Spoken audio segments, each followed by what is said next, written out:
तुम्हारा माल आएगा, ठेकेदार तुम्हारा सामान आएगा है।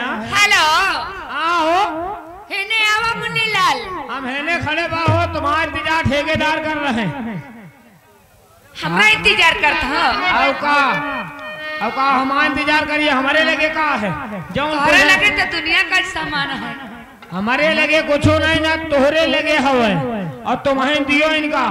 ठेकेदार भैया अपना ध्यान दिया हो, शर्माओ ना, खाओ पियो छुट्टी करो, गोबर बहावे तो हम आइए हैं। ए मुन्नीलाल पहले तुम खाओ तो वहीं से बच जाए। गोलू भैया बैठे थे उनका ध्यान दिए। कहाँ है? वह अच्छा ठीक है, मैं मिलके आती हूँ, वहाँ अंधेरा भी है, उसके बाद फिर बताती हूँ। ठीक है ये बताओ क्या हुआ? अरे जाने न देना नहीं, लौंडिया भाग जाएगी तो हम क्या जाए जो गोलू भैया तो शुद्धे हैं, लेकिन दिनेश भैया बैठे वो बड़े खतरनाक बनाई है।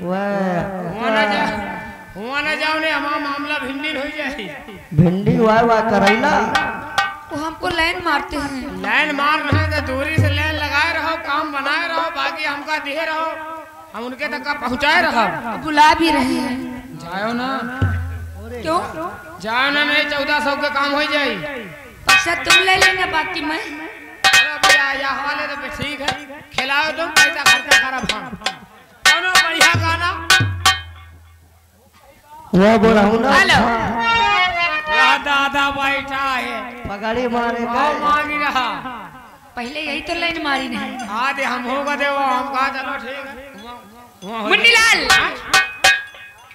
हाँ बात बाहू और कोरा में साथ के उलट के पलट के और दिखली बारात ही दूर हो और बिजली के तार में भतारिया झरइले मन मन कैला मजबूर हो और लगे लगे छुईता ने हमारा जब राजा तारद से गिरे लगिलो राजा धनी जाई न बहरिया राजा बदन पड़े राजा धनी जाई न बहरिया।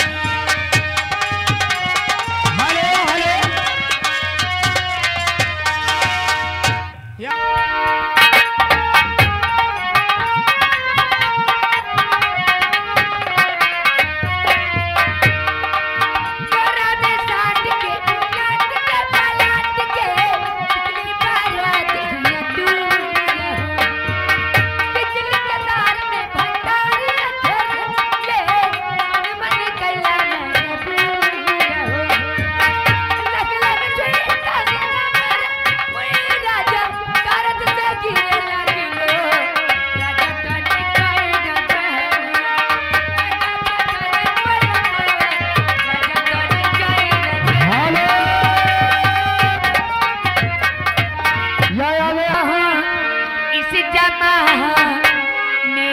क्या हो गया दोस्तों इस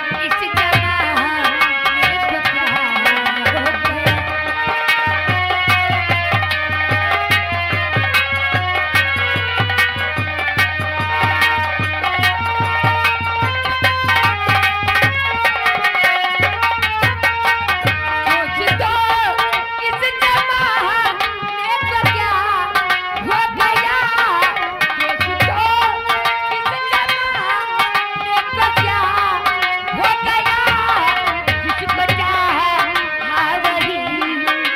को क्या हो गया।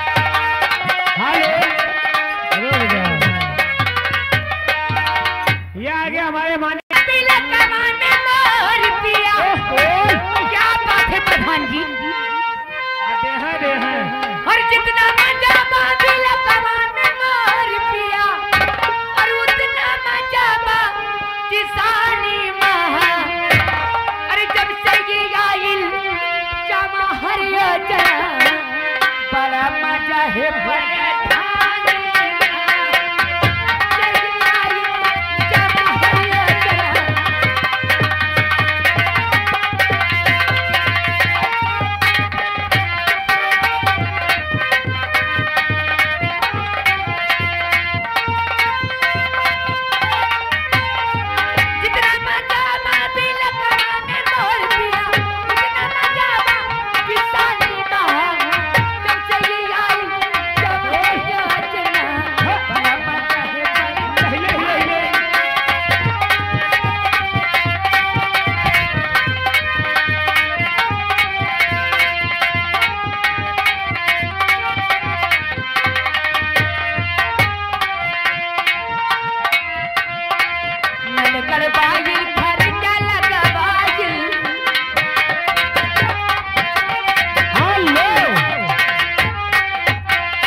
तो क्या